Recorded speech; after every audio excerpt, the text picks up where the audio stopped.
on YouTube. Boom, there we go. Okay. We are live, everyone. Welcome to Sex, Love, and Marriage. Okay, I'm going to try this again. There we go. It's official on all platforms. Yes, that we are live. I know you guys always see that me and technology are having a time, but I can tell you that for whatever reason, my phone is trying to tell me how to use the internet. There we go. Me and Wi-Fi have not been the best of friends here lately, but I am so glad that you guys are joining me. Really quickly, if you are joining me on Facebook, YouTube, or Clubhouse, and you find that the connection is going weak or it goes out, you can join me on Instagram because I am live on all of those places. Instagram is the one that will stay up the entire time. So I'm telling you that in the beginning of this video, if you feel the connection is getting weak or I'm starting to look like and sound like a robot, come on over to Instagram. All of my platforms, you can find me at Coach K101. That is COACH KAY 101. But let's get this thing started. So tonight on Sex, Love, and Marriage, which is a weekly live that I do on Tuesday nights at 9 p.m. Eastern Standard Time on all things sex, love, and marriage. Tonight's topic is codependency in a marriage. And I know that this is one of those thin line, gray line thought topics, when in reality, it can be gray line, but if we can get it to a more black and white thing, that would be amazing. And I'll tell you what I mean. So when we think of codependency, there are, definitions all over the world, right? And those are definitions that we grew up with, that we know, and that we can put into context into all the things that we do. And welcome everybody who's joined me on the different platforms. I'll tell you again, if the connection seems to be weak or seems to be going out on YouTube, YouTube, Facebook, or Clubhouse, jump on over to Instagram. That connection will hold the entire night. And also, please feel free to chime in with your comments. If you're on Clubhouse, raise your hand, come on up and speak, or use the chat. Any of the other platforms, use a chat, speak. I am not here to be right. I'm only to be heard and get the conversation started. That's the most important thing. So when we think of codependency, we think of someone who depends on another. And normally it is talked in a more negative way. Because when you think of a codependency, usually you think of addiction. You think of someone or something that is necessary in order for something else to function. And so when I talk about that inside of a marriage, it kind of gets a little hairy there. So codependent, characterized by excessive emotional or physiological reliance on a partner, typically one who requires support on account of an illness or addiction. Another definition is a person with an excessive emotional or psychological reliance on a partner, typically one who requires support. Same definition that they put out there. And I'll start by saying I am not a licensed therapist. I am not a licensed anything. I am an intelligent, certified college graduate with a lot of life and professional experience. And that is what I'm speaking from today.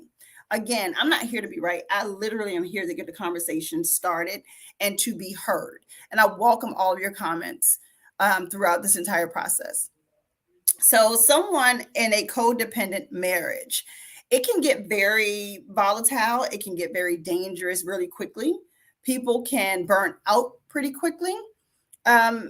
And a lot of marriages can quickly fizzle out based on that codependency.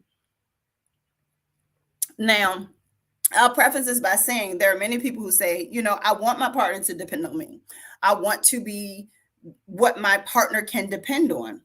And I think that you should absolutely.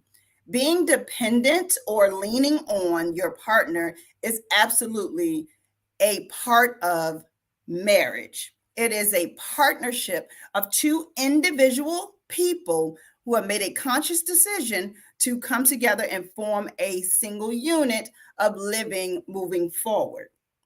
Now, noticing that I said two individual people who made a conscious decision to come together and form that union to move forward. The one part that we cannot forget about is the individualization of each other. It is super vital that we continue to remember our individual selves as we maneuver through our marriage. If you think about it, who you fell in love with was that person, that one that you saw, that personality that you saw, that charisma, that energy that you felt, that whatever, that smell that just made you just go, drove you crazy, right? Hey, Charlotte Creative on Instagram. Thank you for joining us. And thank you for all my clubhouses that's joined us. So you fell in love with this person, or you just were completely attracted to this person. So if this person stops walking their path of who they are, and I'm not talking about their path of growth, because absolutely, I think everyone should definitely grow in a marriage. It is necessary to grow in a marriage. But when that person, and if that person who you fell in love with starts to alter who they are to try to mesh into what they think you want them to be, then they're no longer the one that you kind of fell in love with.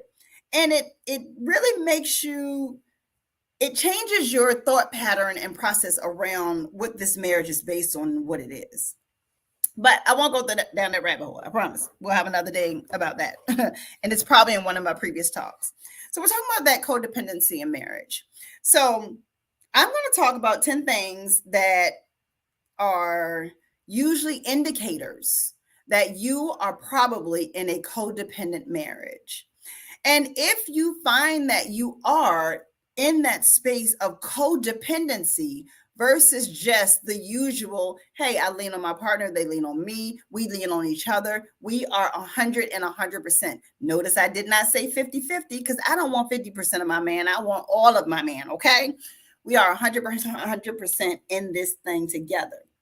So 10 ways that you kind of know, or you would suspect that you are in a codependent marriage. So the first one is you're dating or married to an alcoholic or an addict of any kind of addict, or you have a history of attracting damaged people into your life. That last part really is probably going to stick with a few folks. Because yes, you know, it's definitely going to be a codependent situation if you find yourself being in a relationship or married to someone who has an addiction. And, you know, naturally we think of addiction, we think of, you know, drugs and alcohol, but an addiction could be of many realms. You can have, it could be a sex addiction. That's absolutely real. It could be a shopping addiction. There are many avenues of addiction. And in order to be diagnosed with an addiction, of course, you do need to see a licensed therapist, psychotherapist, or otherwise. I'm not here to diagnose anyone. That is not my goal or job. But if you are involved with someone who has any sort of addiction, you're probably in a codependent marriage or relationship. But if you find yourself in a history, and really think about this, if you find yourself in a history of attracting damaged people into your life, it's not because, oh, it's because I'm a healing soul and that's why. Okay, no. If that's the case, you should go ahead, get the schooling, and start a counseling program. I think it's awesome. Having a attracted nature of damaged or needy people, someone that you need to fill a void, that is something that you want to pay attention to. What are you doing that is attracting people who need more of you than what you can provide for yourself? That could be a sign that, hey, I may be in a codependent marriage or relationship. So the next one is you do things for your partner that he or she can and should be doing, all in the name of love. And we've all been there. And I'm not talking about, making sure that the pillows are fluffed when they come home because they love it. I'm talking about doing things that, this is an extreme case, but you guys know I like to talk in extreme cases. I mean, you're washing your partner's behind every day because simply they just don't want to, or they know that you will do it because they will not. I know that sounds crazy. That sounds a little off. But in the reality, in the grand scheme of things, there are relationships that are so codependent that you have one adult human being who will not do for themselves simply because they know that their partner will.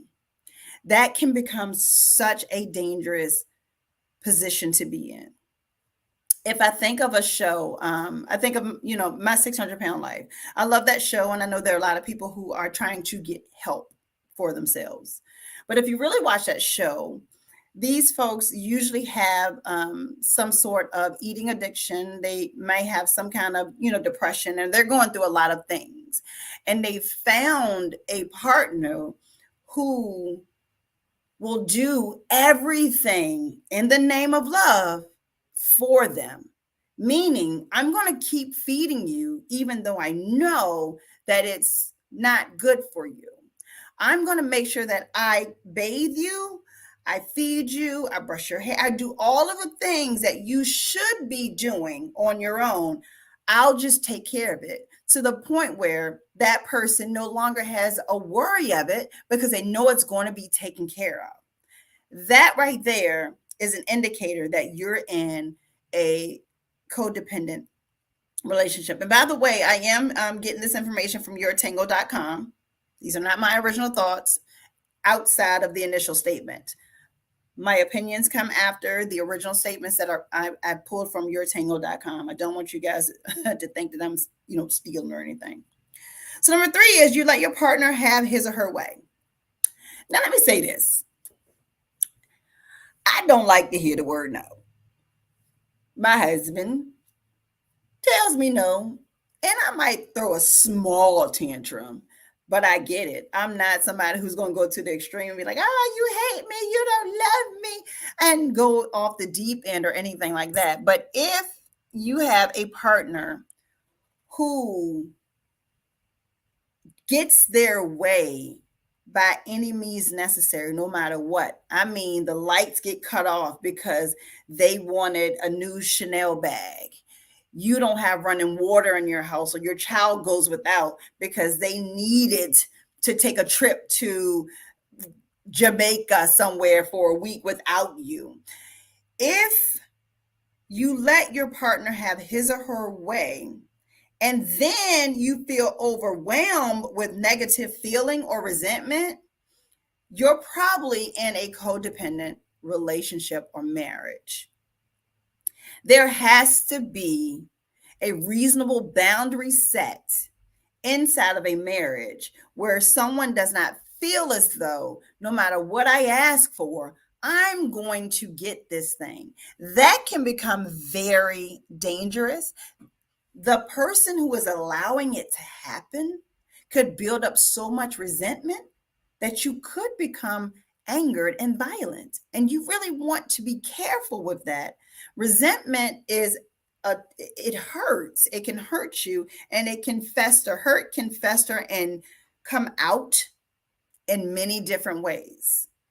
So if you find yourself always allowing your partner to have their way, you need to kind of take a step back and watch that behavior and really, really pay attention to what's going on there. Sometimes you have to be able to say no, or this is mine, or I have my boundary. You have to be able to treat your partner as an adult. How about that? So number 4, you feel responsible for your partner's actions and behaviors. Be careful with this. Taking on the responsibility of another person's actions and behaviors can become so overwhelming, super overwhelming. And you definitely do not want to take that on, because where do you leave space for the responsibility of yourself? Does that now give you too much time to allow yourself to do things that are harmful to you? And honestly, when you feel responsible for your partner's actions and behaviors, you could be teetering on the avenue of abuse. Again, I'm not here to diagnose. That is something that you would want to speak with a licensed therapist, psychotherapist, counselor, such as, to really get that diagnosis. And then you just feel responsible because you love them. Oh, I feel bad that they stole their mom's $100 out of their purse. You can't take that on. That's not your responsibility to take on. So number 5 is you're always talking or worrying about your partner's issues. Huge red flag. When do you give yourself space and time to talk about yourself? If you're always discussing or worrying about your partner's issues, and if you're taking on that worry, are you giving your partner the time and space to process their own worry, to help them to work through and come to a resolution? If you're constantly pulling all of their worry off of them and you're just shoving it into yourself, that weight can become so heavy that you just feel like you're just drowning, you're just underwater. That could be an indicator that you are in a codependent relationship or marriage. Number 6, you've allowed irresponsible or hurtful behavior in your relationship. This is a huge one. Not just physically, but emotionally or financially, because we really don't think about when it comes to abuse. There's financial abuse, there's emotional abuse, there's mental abuse, there's, in addition to physical abuse, because it doesn't all look the same. But when you allow irresponsible and hurtful behavior in your relationship in the name of love, that could be an indicator that you might be in a codependent relationship. Number 7, your partner's mood affects your day. Now, listen, I get it. Every once in a while, when your man or your woman, when they are feeling down, or maybe they're sad, somebody may have passed away, they know when they're sad, it does have an effect on you. Now, when it drives your day, that's where you want to start paying attention to. Your partner's mood should not dictate and drive how your day is conducted. Now, say you have a huge meeting or presentation at your job, you're the CEO of a company, or maybe not, you're whatever, or you're going in for an interview, and your partner just decided to have a complete tantrum because you told them no. They cursed you out, they're mad, they're upset, they're crying, and so you go to work and you're totally distracted, and that mood is now sitting on your entire being, and you're taking that into work. That should not happen. Should you care about your partner's mood? Absolutely. Absolutely. That's where we practice emotional intelligence. We can care, but we have to be of enough sense to not allow that to completely consume, overwhelm, and dictate how our day goes. If that is the case, you may be in a codependent relationship or marriage. So number 8 is you always want to know what your partner is doing or thinking. Now we want to be careful with this one because this can look many different ways. This can also be, again, and I say this about a lot of them that we've been talking to. This could be along the lines of, okay, we might be, teetering into that abusive territory. But when we think about codependency, there is a level of abuse that could be involved on the emotional side, on the financial side, even on the physical side. But when you always want to know what they're doing or thinking, is because you feel responsible for everything that's happening to them, air quotes for the ones on Clubhouse who can't see that, to them, because you're giving them the fuel to feel like life is happening to them and that you have to rescue them because they're so dependent on you that they can't function without you. That is absolutely an indicator that you may be in a codependent relationship. And you're super involved in their business. It's one thing to just get information from your partner and they're sharing their day with you or how they went or how somebody ticked them off for the day. That's normal. Totally get that. That's going to be normal. But when you become consumed with always wanting to know what they're doing or thinking, you want to be very careful with that. So number 9 is your partner's needs always seem to be met while your needs and wants get ignored. You are putting yourself second in your individualized life. You cannot put yourself second in your life because the truth is you are no good to anyone who may be dependent on you when you are no good to yourself. So when you allow your partner's needs to always be met while yours just seem to get ignored, you may be in a codependent relationship or marriage. And number 10, you have trouble pinpointing your own feelings and thoughts, or you diminish or deny how you feel. Almost like walking around on eggshells. You're afraid to express, or you don't even know how to express because you've dimmed yourself so far down and you've diminished who you are. You've numbed yourself to not even feel because you want to make sure that you're meeting your partner's needs always. That is a codependent relationship. And let me tell you about a codependent relationship. That codependent relationship does not just hurt the other person, it hurts you too. It hurts both parties. It is a negative on both parties. You're not allowing your partner to grow and thrive as an adult or inside of this marriage or to grow this relationship when you feel the need to always be there to catch them when they fall. You don't give them the capacity to figure out, okay, before I hit this ground while I'm falling, maybe I should hold my hands like this and catch myself. Maybe I should watch how I walk. I have to be careful of that crack that's in the walkway so that I don't fall. It's just like with our children, we have to give them the capacity and space to think and formulate and figure out life while we support them. That's how we need to do in our marriage. When we show up in our marriage as 100% of ourselves and allow our partner to be 100% of themselves, and we go into this union that we formed and we are a united force, when either party are not feeling 100%, we can support them.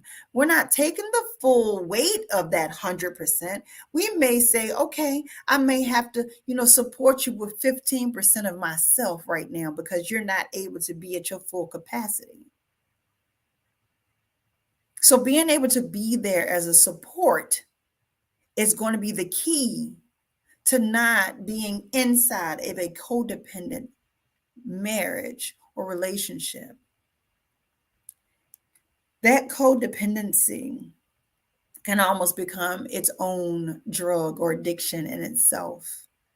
The need for attention, the need for always being right, the need to always have support, that can create an addictive behavior in itself, which creates that codependency.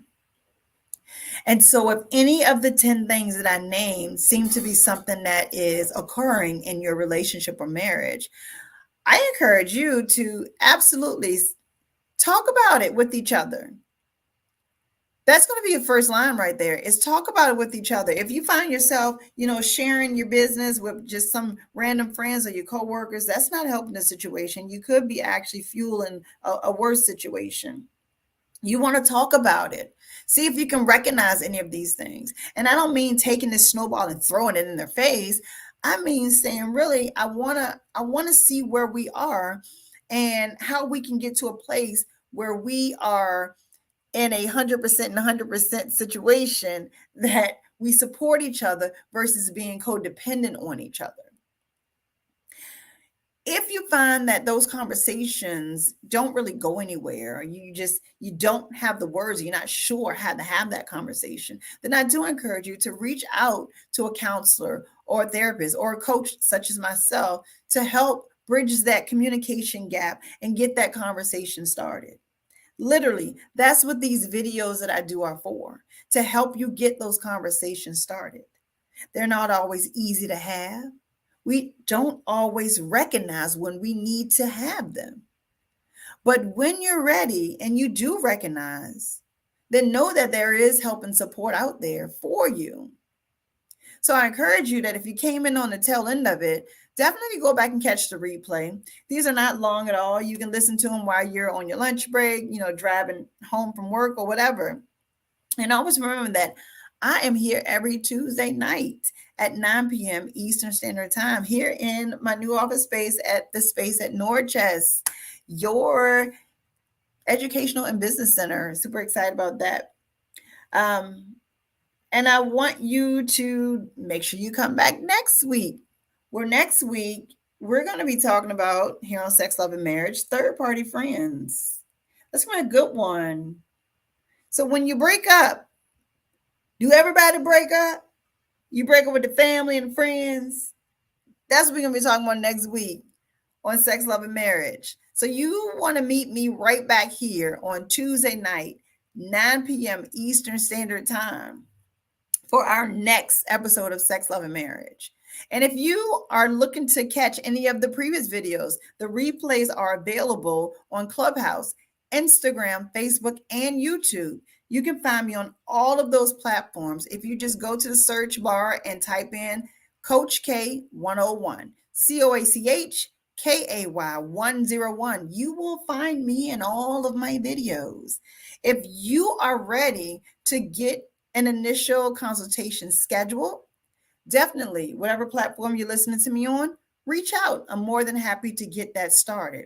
And if you are living right here in Richmond, Virginia, or within 4-hour driving distance, make sure that you check out datenightrva.net. Become a member. We're only taking 15 couples. That is 2 fully executed dates every single month. That is a weekly couples yoga class. That is a monthly mixer. That is access to coaching for you and your partner, and so much more. Stay tuned for the launch party that's coming up on June 11th. Members, you're absolutely free. Everyone else, it's only $10. So if you are listening to the sound of my voice and you're catching the replay, #replay, share your thoughts. Let me know how you feel about the codependency of marriage and relationships. If you've ever experienced it, if it's something that you've ever gotten away from, if it's a story that you can share that may help someone else, definitely drop that in the comment section. If you want to let me know some anonymously, I'll be happy to answer that or post that anonymously for you. Again, I'm not here to be right. I'm just here to be heard and get the conversation started. I thank you all for joining me, and I'll catch you back here on Tuesday, 9 p.m. Eastern Standard Time. And for all my business owners out there, class starts on Monday. There's still a couple spots left for 3 weeks to launch. If you're ready to launch your business, let me know. I got you covered. All right, guys. Y'all have a good night. I'm going to finish my drink because I do have a designated driver over there, and I will see you guys later. Good night, everybody.